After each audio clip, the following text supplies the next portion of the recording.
I will do that. We are recording. So, Ooh, hello, hi. Bec Sheffield. Yeah. U.co.uk. I can see that written up there. Oh yeah. Um, Yeah. yeah, lovely to be in conversation with you, Bec. And Yeah. I'm really curious to know what you are up to in this little project that you actually invited me into. Yeah, I was going to say, I was going to dive in and go, so this is me inviting you. So essentially, I put out a post a few weeks ago, and I was going to start by asking you a bit about what made you comment on it, that basically said, I'd had like a massive insight about living from love, not fear, off the back of, let's face it, what has been the craziest year ever.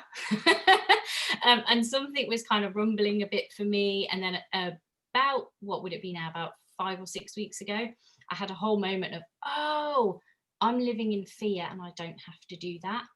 And I wondered if other people were in a similar position. I wondered, if that's happening for me, I'm sure it's happening for other people.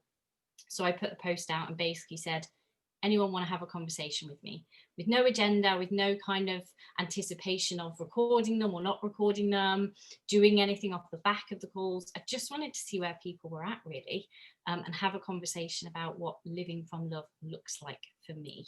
So I've started most of those conversations with, what was it that made you comment on the post, if you can remember? So yeah. And it's funny, isn't it? And I think, like you say, we're so busy. We read so many posts. We comment on so many posts. It's kind of like, oh, I don't know, because that was ages ago, right? Yeah. And I do remember you saying, "Well, I was really busy." Like, oh, actually, my next slot is like, I don't know, 3 weeks down the line or something. So, and here we are. Yeah. But I think there is, yeah. I mean, I think there is. It's interesting because living from love is lovely title. It's a lovely, and even though, or this seems to me, even though kind of we understand, or I understand that you and I both coach in this area, we talk a lot about this stuff.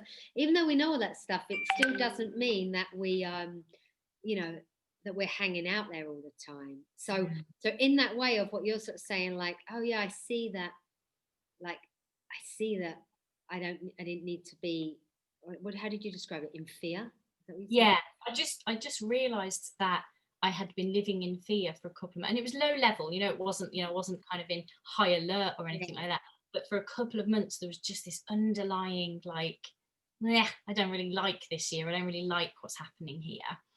And it kind of, without even noticing it, sort of festers a little bit. And there just came a point, I'd listened to, I think there was a podcast and a video that I watched that were on similar topics, and people sort of sharing their views about, the 2020 corona pandemic, what's going on. And something, just, I heard somebody said something, and I just saw that person's living in fear. And I saw it, and as I saw it, I went, oh, so am I. That's what's going on for me. There was just this little uncomfortable feeling. And I thought, I don't have to do that. With everything I know, with everything I share, I talk to people all day, every day, about not having to pay attention to that kind of thinking and that kind of discomfort, and actually that we can live from that love space. And I thought, I've dropped out of that. I've forgotten that. I've moved into this slightly uncomfortable lifestyle. And the post I put out, I said something like, I'm looking for 100 people that want to have a conversation with me about it. Kind of, it was within a couple of days, I'd had about 30 people go, yes, please. So immediately I was like, okay, I'm going to be booking right the way through towards the end of the year. Let's see what happens here. But it was a partly selfish thing to put the post out, because I thought, if I'm having these conversations, it's an excuse to remind myself about that kind of space. And that's like the best job and that's why I think something's like we have the best job in the world. And so I found myself saying that this year, like, I'm really grateful. I also, so I'm a coach, and I do my coaching work, and when I'm at my best is when I'm with a client, because I'm reminding them of how it works, and at the same time reminding myself. And so I did a lot of training this year with the iHeart team. Oh, nice. So helping to share the understanding of how the mind works with children, And I said something the other day, I'm so grateful for that, because I think it like saved, you know, really helped me in a way, because yeah, there was just, constantly kind of topping myself up Mm. all the Yeah. time, constantly. So, and that was really nice. And so then I've also found myself being what I would call, so you say like being in fear, I might call it off track, Yeah. or I might, that's how I sort of see it. Yeah. And it's like, and my thing was, wow, it's a bit like you, given the understanding, and the depth to what I see it, which I'm so grateful for, and still feeling like this, how is it for people that don't understand like how their mind works? Like, and how is that? Because there were days, not at the beginning, heck, not Mm. when it all kicked off. I Yeah. was I Same. was I was a bit excited, which sounds bonkers, Yeah. right? But there was almost like everyone got into action. All Yeah. the coaches I knew started doing stuff. We were created Zoom rooms. We created programs. We created webinars. I created online retreats. Did loads of free stuff and voluntary stuff, like hours and hours and hours. And I think that was a distraction to me, Yeah. like, but there was this sort of excitement, whatever. And then, yeah, this, I don't know, for me, it was a sadness. So I love seeing the different expressions of fear, Mm.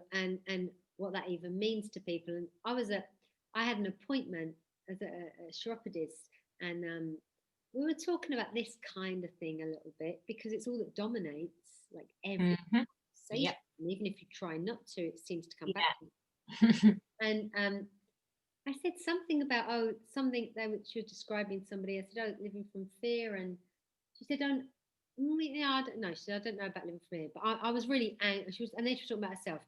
I wouldn't Mm. say I was. She was saying I wouldn't say I was living from fear. She said, well, I was really angry, and I was Mm. like, oh, isn't that an expression of fear? Like, for me, that's how I see it. Like you say, low level fear or high level fear, but for me, everything seems to fall into an expression of love or an expression of fear.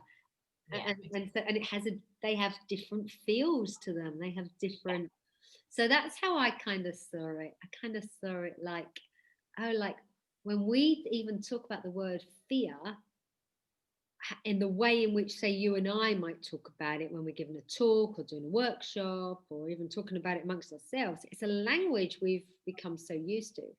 Yeah. We mentioned that to somebody else, and they could interpret that as being like shaking and complete anxiety, which is not really what I'm often pointing to, No. right? So, so that whole living from love, living from fear, or is there are such subtle shades of it. Mm. And for me, the way I see it, in the way that I understand it, is, yeah, when I'm off track, when Mm. I've attached my well-being to anything, Yeah. when I believe, um, and when I believe that something can put a feeling in me, when Mm. I forget that nothing and no one can put a feeling in me, all of those things, it's kind of like what I would call, off track. I'm in my false logic. I'm falling into, I don't know, the fear game. I've gone down rabbit holes. Yep. There's a lot of terminology that we use, I think, and so that is so commonplace for us now. That's so just what we do and what we've done for a long time.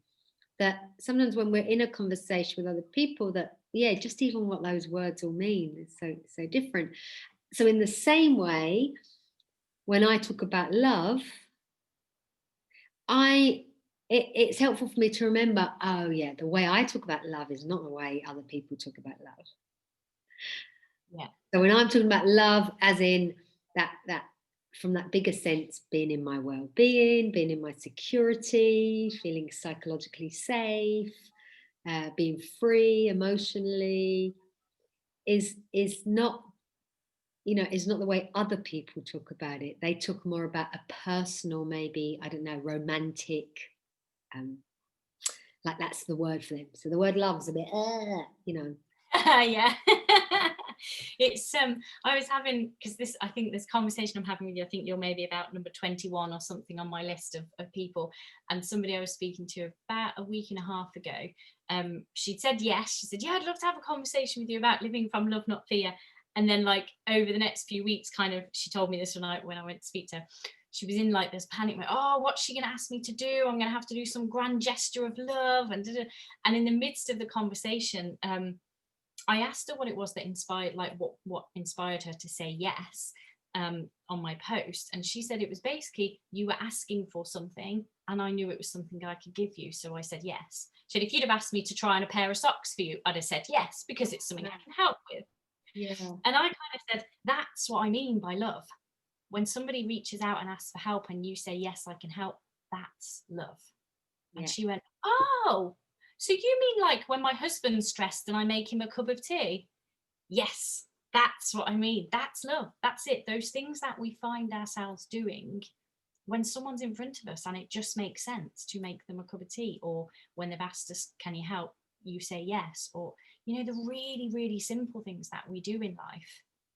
And kind of, for me, it's like I notice when I'm in love or fear, depending on whether I'm essentially pushing people away or drawing towards people. And that is, yeah, and that is so true, because we'll talk about this in all different ways, but yeah, that sort of effortlessness, you just do it. We're actually, we're actually really good people when we're in our well-being, right? Like, it's like in our natural selves, we help, we offer, we've got this unlimited fountain. We're not in any restriction, we're not counting, we're not, well, you haven't done anything for me, so why do I need to do that for you? We're not taking notes, we're not running a tally, we've not got the well, yeah, I did that for you, well, I rang you last week and you haven't rang me, so I'm not going to ring you because it's really your turn to ring me. Like, that doesn't occur to us. And so I like that. So why did I answer you? I suppose it was just, who wants to have a conversation about love? And it's just like, yeah. And truth is, I don't go on Facebook very often, really. You're not the first person that said that. Kind of, I don't see that many posts, to be really honest, and nobody seems to see mine. And it's like, I go on in order to just, because I don't know, it's what I do. If I send a newsletter out or something, I add it. And occasionally I might go on more because I think, oh, I need to let people know, so that anyone who does use Facebook, I don't know, if they come across me or they just go and find out about me, sees that I'm active or I've done something. Yeah, but more and more, it just hasn't been, which is good. And good, it's because I've been busy, really busy, and got lots of, everything's going well. So I think I spend more time on it.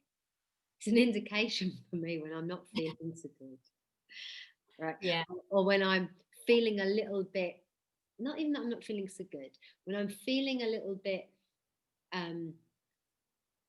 at a loose end or a bit lost, I find myself more going on there because it's a contact. I'm looking for a bit of communication, and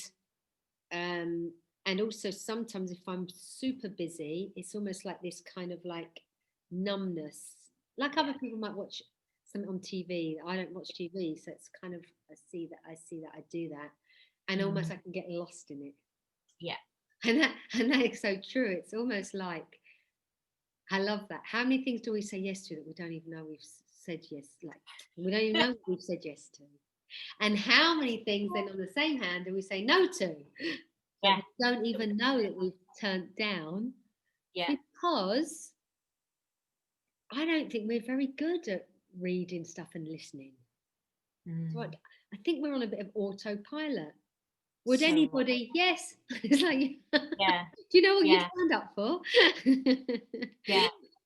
And so we're so, I like that. I like the inquiry that comes afterwards, like that you're like, well, why did you say yes to that? I don't know, really. Just no, that's cool. And interestingly, you're not the first person, like the very, very first person I had a conversation with, I kind of asked that question and he was kind of like, it was really interesting because he said, I read your post and it's normally the sort of thing I would scroll past. And he said, and as I was reading it, I watched myself type the answer, yes, please, I'd love to. And he's there going, I don't know what I just did. And it was like it wasn't even him. And I've had a couple of people say, I don't normally see posts on Facebook. I haven't seen your stuff for ages. Yeah. And Yeah. like I think you're at least the fourth or fifth person that's kind of gone, I don't even quite know, or I don't normally see stuff, or I'm not on Facebook a lot, and yet there you were. Yeah. To me, that was part of me putting the post out, was just kind of going, hey, I'm really interested to see who shows up for this. And there is something there, like Bec, like you said, even for yourself. Last year, I don't know where it came from again, this sort of idea that I was going to do this 90 and 90. Yeah, I thought of you as soon as I wrote the post. I was like, this feels a bit like Amanda's 90 and 90. Right. And I just love stuff like that. Yeah, and so that came through me, which was, I'm going to speak to 90 people in 90 days. It was a bit of a challenge, a bit of a challenge. But I mean, what that meant was, and there was something going on at that time for me where things were a bit all over, like work-wise. There was a big change going on with work and stuff. And I think it kept me in the conversation, right? Yeah. And so is that something that we do? Is that helpful? Like, is that something that comes from love and wisdom, or is that something that comes from fear or just like, is it helpful that we do that, which is almost like, whether it's that we keep ourselves busy or we've made a commitment, so it almost makes us get up in the morning, or makes us, it's sort of like, whatever way things show up for us, we are, I like what you said, we're sort of doing it for us, even if it looks like we're doing it for other people. I always see, oh yeah, like I must have needed to do that, because when I set myself, sometimes, like, I don't even know that I set myself tasks, they appear to me, then I kind of know when I'm done. Yeah. Because I need, it's almost like, oh, I need this, oh, I don't need it anymore. So it's like, oh, it was for you Just then. drop when it's done. Yeah. I think for me, the beautiful thing about that, like, that is, to me, that really encapsulates what I'm pointing to with the living from love, is when I'm living from loving me, the bonus to that is that someone else ends up benefiting. Like, I've seen the people that I've had these calls with, like, by the end of them, I'm smiling and I'm grinning and I'm in love and I'm happy, and my well-being, I'm like, yeah, it's there, I forgot, and it's there. And other people are the same. And it's like, when I'm coming from love, I really get something from that. And then, like, amazingly, the gift that's inbuilt in how we are as human beings is that so does someone else. Like, someone else benefits from that moment, that connection, that talking in this way. So that's amazing that happens. And I think there's something there, Bec, that kind of, if I know, so first of all, this is how I see it with me. The moment that I notice that I'm off track on, I would say, my insecurities are playing out. Yeah. I kind of know that I'm a bit stuck talking about me. Yeah. So that's never helpful to me. So by doing something like, hey, let's talk to 100 people, it's sort of like, well, I won't be talking about for those 100 hours, like, I won't be talking about me all the time. So it's sort of, I find that helpful, which is probably why it's really helpful. Yeah, working with other people, listening to them. It's almost, it takes me away from me. Yeah. That kind of story that might be. And I think that's why a lot of us could be kind of struggling a bit at the moment with this lockdown, with not mixing, with not going to work in the office, not having a chat, whether that be just making a coffee or in the lift, or and the photocopier, or we're spending a lot of time by ourselves, and that within one day that can feel great, and that cannot feel great, because, well, it's just me, it's just me. And doesn't mean that I can't continue to have sort of insights or realizations when I'm by myself, but often when that happens for me, it's because somebody else has framed something, or worded something, or proposed something that I've heard that's not my voice. Yeah. There's something happened to me this morning in Pilates, and it was so random. They were like we were in a class and we were doing this kind of like this exercise on a ball, one of those big balls, and he was talking about just like the way you stretch, and the way that he was stretching, it was kind of showing like some people have got a bit more meat on them. So there's more rolls or tires or whatever you want to call it, and and and my mind just had this like ching with something like, oh yeah, like how our bodies even look today is not how they could be in a few months' time. So like behind those layers, I don't know, I'll talk about myself, but behind those layers of fat or those layers of tissue is, a torso like the woman's in front of me that doesn't have that. And it's like, whoa, look at the potential in, this is what I heard. This is in like a second, all this is going on. like, and this is from a guy, a teacher speaking in Spanish who then translated it a bit in English for me. I was like, wow, the potential of my body to look more like that body is there, and the potential for her body to look like more like mine is there. Yeah. Down the line. And in a way that's kind of like, oh yeah, the layers, the potential of my mind in any moment, in any day, in any month, is to be free from so many layers of concerns, worries, beliefs, confusion. And so there's more freedom. That's what we call some, living from love or living in love. And Yeah. the potential for any one of us in any day is for suddenly there to be boom, boom, boom, boom, boom, boom, boom, boom, boom. And so we jump from living from love to living from fear, like it's not a permanent fixture. And I think that's how so I think I surprised myself having an understanding, I'm so grateful for, of how the mind works and all the things that we talk about.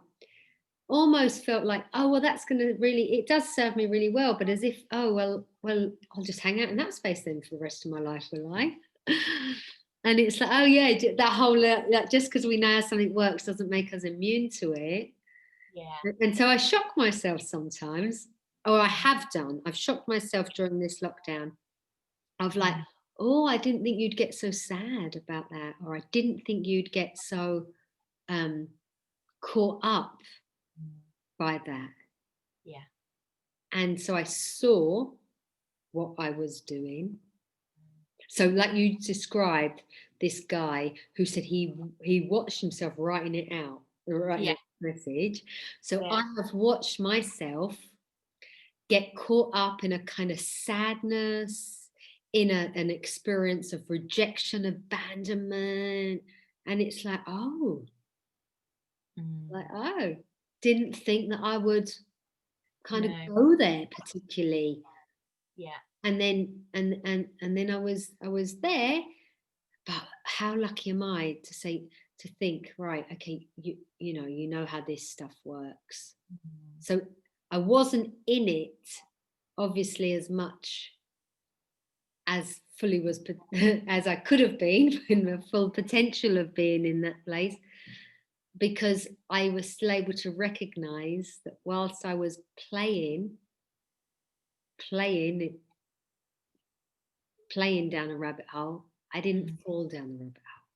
Yeah, that's amazing, isn't it, to be able to do that, to kind of see, the potential trip hazard, as it were, of kind of being drawn into those rabbit holes. And it's like, it is like, that's the thing for me, the kind of living from love is, I don't think necessarily that I'm going to live in love 100% of the time. I feel like I move in and out. I feel like I get this incredible human experience of, like the weather, the storms. There's been a storm here in the last couple of days in North Devon, and it's like that just happens across the sky.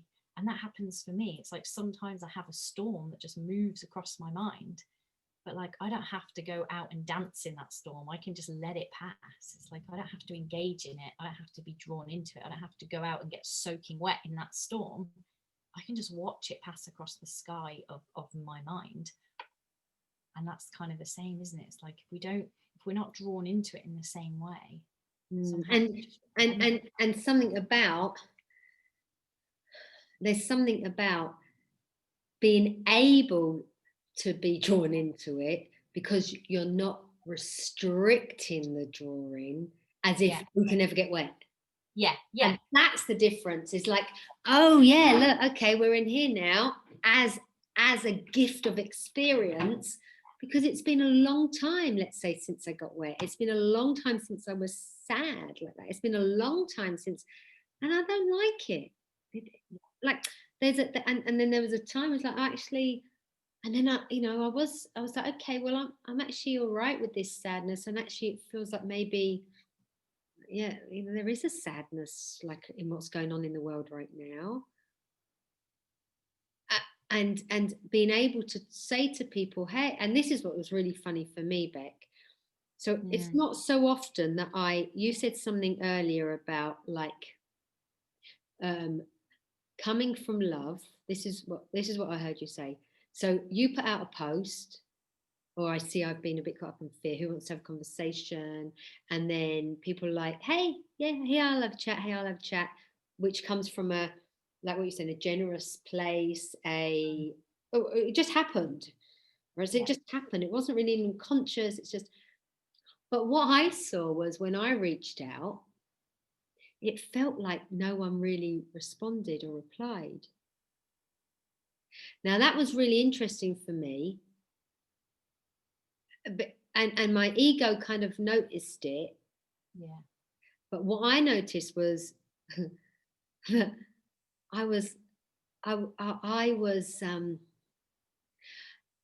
I didn't go down the you see, no one cares.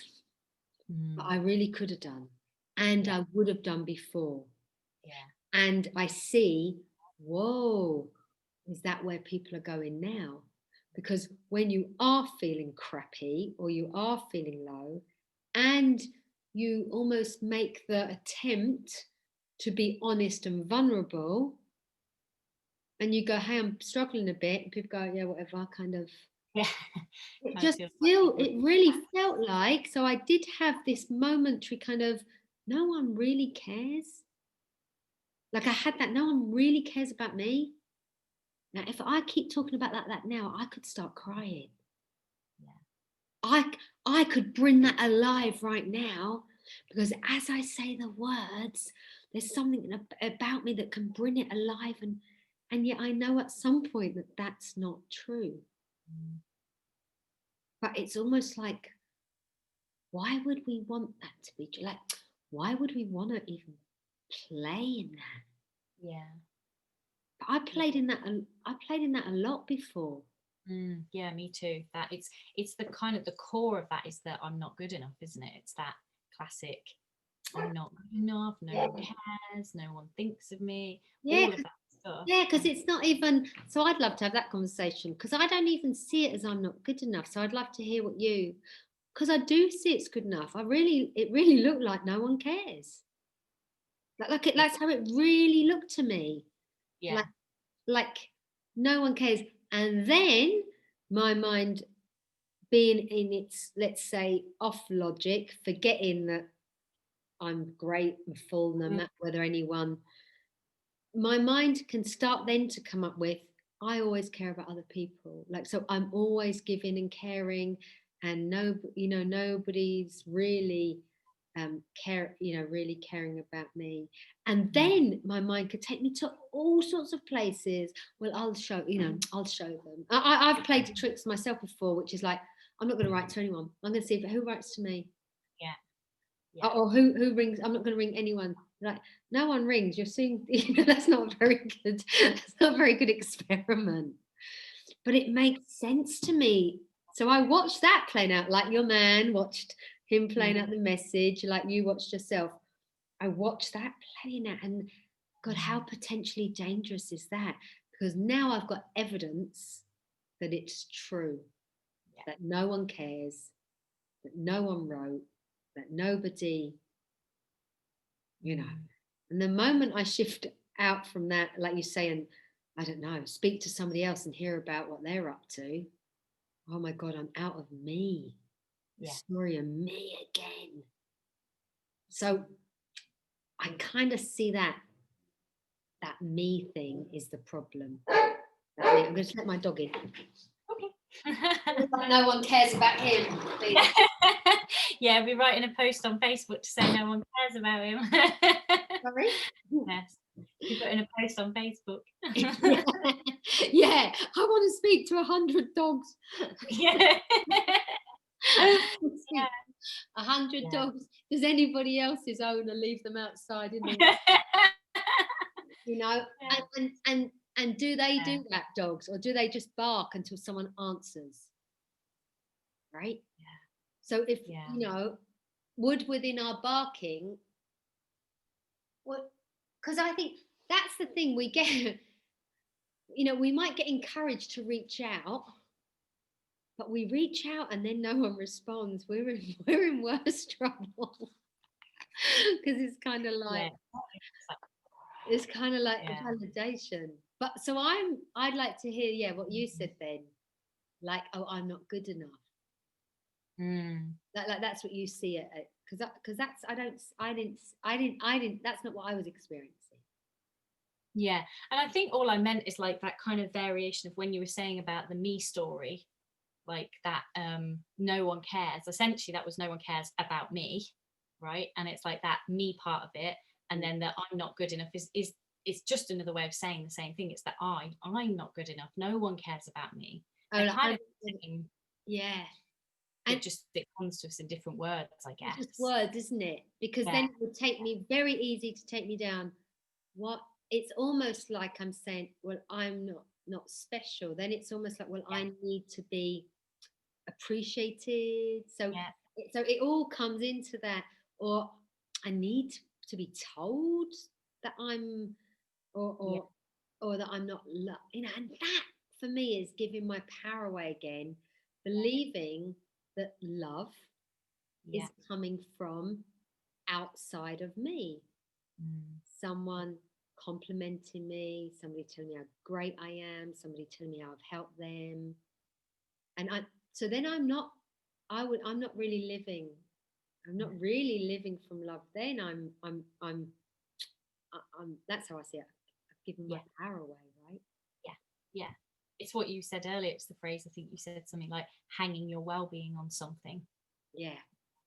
Because I think one of the things I noticed when I put my post out is I kind of, as I wrote it, I was like, I am really clear.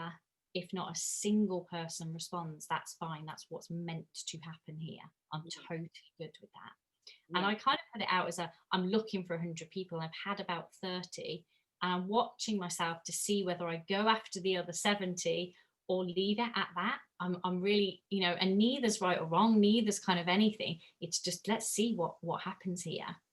And it's just, for me, I just love playing that game of watching what I do with those kinds of things. Like before I like that. That's like, oh, you've got this figure, and so, well, I said that, so now I've got to get 100. Otherwise, it looks like, well, I haven't even got 100. You know, haven't even got 100 people read my post. And this is the kind of thing that I think is really dangerous. I suppose we've all seen now, or had a bigger insight, I think, into social media, how it works, how it's fakely set up with algorithms and all of this. Everybody's been watching that Social Dilemma or other things that are all on Netflix or whatever. So, you know, what's worse is to think that 200 people read it and not one commented. Yeah. And like the meaning that we hang on that. It's like I was really crystal clear when I wrote the post that if nobody comments, whether 1,000 people see it and no one comments, or 100 people see it and they don't comment, whatever the outcome of this, I'm hanging nothing on this. I am totally good and totally clear with, this is just me going, hey, this is what's coming through me, take it or leave it. And it's fascinating to me, kind of the moments where I have, because I've had those moments where I'm like, yes, got 30 people, I'm clearly popular, everyone likes me. And then it's just laughing at my own ego, because our ego plays that game, and that's great fun too. But it's seeing that, I said to you just before we hit record, there was no agenda with this. All of these calls, they've been so different. Every one of these calls and every one of these conversations has been just utterly different from person to person. And it's just me turning up and going, what can I say that feels nice for me and may feel nice for another person? With no agenda, with nothing hanging on it, knowing that my well-being is intact, knowing I can live from love. If we'd had this whole conversation and all you'd said was, you talk nonsense, Bec, don't want to hear it, wish I'd never agreed. If all of that happened, can I still live from love? Is my well-being still intact? Is it, does anything outside of me, can anyone outside of me put a feeling in me? No. Great, that's great. I love playing in this arena and watching that happen. And that's why I love the I Heart question. They talk about the I Heart question. I don't know if you know much about I Heart, but it's the curriculum that's been put together to be delivered to schools, and so it's all based around a poster really, and everything's designed around one question, and it is that: do you believe that someone or something can put a feeling in you? And it's the answer. So that question is what stimulates, as they would describe it, our kind of inner compass. And the answer to that question is a yes or a no. And the moment we answer yes to that question, yes, something or something can put feeling in me, we are in a false logic. So our thinking is going to work in this, that the system's going to work in the same way as it does when we're in our true logic. Because it's not in alignment with truth, it's going to have to kind of weave its way and try and come up with stuff to validate or to back up why, Bec not answering my message can put a feeling in me, and I'll fill in the gaps, and then I'll think of everything I've ever done for Bec, and then I can come up with all sorts of stuff. And from that place, I'm going to create feelings. I'm also going to be really creative in my thinking, even though I'm off track. I can still be creative. So that's why it tricks us. It really, really tricks us, because it's doing the same thing. And so the answer to that question, do you think someone or something can put feeling in you? No, because that's not the way the system works, because that's not the truth of how the psychological system works. Brings us to a different logic behind our thinking, and so we get, it has a different sense to it, a different feel to it, because it's got more common sense, less personal. So Bec's been out of sorts, let's just say. Okay, let's say Bec having the ump, or Bec having a strop. Can that put a feeling in me? No, because that's not the way it works. Okay, so that, like you say, we get curious. I wonder why she's doing that. I wonder if everything's okay. It's kind of obvious that it's not okay. Because when you're in your okayness, when you're in your well-being, when you're in your logic, you don't strop around or slam doors or throw stuff or isolate or withdraw. You just don't do that, because it's not, I don't know, that's how. So it comes back to stuff we would have learned. We teach deep listening, look, seeing where is somebody at. So for me, that question's genius. It's like the answer to that question at any time lets me know whether I'm on or off track. So that, and no one's saying we're meant to be on track all the time. I think that's the big point that we're making earlier. It's not saying we're meant to be on track all the time. It's just helpful to know whether I am on or off track, because it just makes more sense then that sometimes I can't stop it. Like, I know that I'm in a thought storm, like you described, and it's like I want it to stop and I can't stop it, but I know that it will settle on its own. But helpful for me not to listen to the kind of nonsense or the yeah, but. And it might not even look like it's nonsense because it's very sneaky. It will come in with like, Yeah. it's very tricky. Our thinking is Yeah. it's so clever to learn Mm. about this stuff.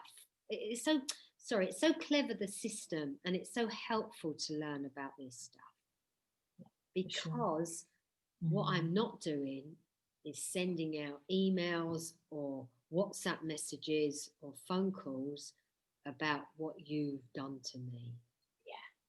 Yeah, that's so powerful, isn't it? And that, like, that question you asked, and kind of having the yes or no answer in my mind is the same. It's just a whole nother way of saying, are you in love or fear? Are you in false logic or true logic? It's like, if it's a yes, someone can put a feeling in me, that's fear. That's another way I would say that is the fear. 100%. It's Yeah. yeah. So it's almost like this, like there's two shoots. You know, you go into one. Like, Yeah. Like, question oh, you comes go down in, the chute. and you come out this way. It can only like there's implications Mm. of that, and you come out this way, and there's implications of that, and the implications of being in true logic, of realizing that we have everything we need inside, that we are love from the inside out, that nothing gives us love, that it's everlasting. um we don't put a we don't need to keep, we don't need to shield it or save it for a day we really need it. We can just give it away because we know it's an unlimited fountain. So it might still look like we're being loving, but if even when we're sort of living from fear, it could look like, so Yeah. that's how it's tricky, because that's that's for me how we've been fooled. Yeah. Oh, but I was so generous, I must be living from love. Well, not if you're generous, because you're scared that no one's going to like you if you don't give, or Yeah. all the other people pleasing, insecure behaviors that we do when we are, yeah, when fear has raised its head, right? So they're big words, aren't they? Love and fear. And I think that's why when we use words to describe the expressions of that, even though we know that's sort of what we're talking about. And I think the biggest thing, Bec, that I've seen in all of that is to remind myself that fear is the illusion. So even though it feels real, because there is not really a left side and right side, or a false and true. There's not, that's, there's just how it works, and then Yeah. how it appears to work on top of it, which is the confusion that sort of gets in the way. And when we clear up that confusion, it kind of, yeah, it sits for a while, and amazing. And then, yeah, but, and what about, and the acceptance, Yeah. it gets all covered up again, and then, oh yeah. And it's like, well, it can't be that simple or that easy. Yeah, Oh, we don't like the simplicity, do we? yeah. That really, yeah, really throws us sometimes. Yeah. So wow, what a nice chat then, and a nice. So Beck, if you had anything you could share with me or with yourself or anybody who might listen to this recording about living from love, how, I don't know how, what is anything coming up for you right Yeah, now? like a kind of a summary, a Yeah, closing statement, if you yeah, will. yeah. I think for me, it's just be honest with yourself about where you are in this moment, and that's it. There's nothing more than that. Just notice and be honest where you're at. Mm, Like, for me, that has been really powerful and really helpful. mm. And you're talking about being honest with having an understanding of how the mind works. So I'm quite aware that if people are watching this, they might not have no clue what we're talking about. So I think my invitation would be to But yeah, find out more about what we're yeah. talking. But the beautiful thing for me about that is because this is innate, what we talk about is already something that we know. We just don't know we know. Yeah. So even if you don't maybe know exactly what this is, something we'll have said today has the potential to resonate. So Yeah, and that's the potential that we talk about. That was the potential of what I see in everything. And I'd like to invite everybody to see the potential in themselves and others, and see where we can, where we can potentially go in all areas. So yeah, so people can. Where do people hear about you, Bec? If people want to know more about you. There's two places. You can find me on Facebook as Bec Sheffield, or you can go to the website daretobeyou.co.uk. That's wonderful. And Easy. yeah, that's lovely. And I'm Amanda O'Shea, the loving life coach from the Serendipity Experience, and you can find me the same on Facebook, although I don't go there very often. Yeah, as mentioned. I'm there under Amanda O'Shea, and I'm also there under the Serendipity Experience, and I have a website, the serendipityexperience.com, and a YouTube channel. So there's plenty more. So thank you for inviting me, Bec. Then. Oh, thanks for saying yes. It's been a beautiful conversation. Yeah, thank you for allowing me to record it. So I'm going to share this with my gang. Yeah, and maybe you can share it with your gang too. Yeah, sure. Oh. So to all the gangs out there, if you're still listening at this stage, then good, fair play to you. And yeah, we'll talk soon. Love to all. Mwah. Love, love, love. Bye bye, everyone. Bye bye.